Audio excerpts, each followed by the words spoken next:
Prestasi membanggakan kembali dicapai salah satu atlet karate yang berdomisili di Kabupaten Bogor, yaitu Naufal Putra Diandra.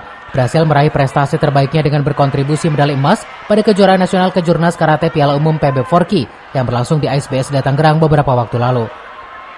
Naufal bermain di kelas junior kata perorangan putra, ia masuk ke dalam kontingen PP Inkai. Capaian ini membuat Naufal semakin optimis untuk bisa meraih prestasi yang lebih tinggi, yaitu mencetak prestasi terbaiknya di kejuaraan dunia.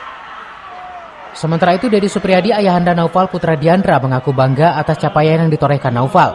Menurutnya, perjalanan Naufal untuk mencapai prestasi di setiap event tidak mudah dan banyak lika-likunya. Ia berharap apa yang dicita-citakan putranya itu bisa terwujud. Alhamdulillah, saya menjuarai kejuaraan Kejurnas PB Forki 2021 di kelas junior kata perorangan putra. Insya Allah kedepannya ada event-event dunia yang akan saya ikutin. Semoga saya mendapatkan hasil terbaik. Mohon doa dan bimbingannya untuk semuanya agar saya tetap berprestasi di dunia perkaratean ini.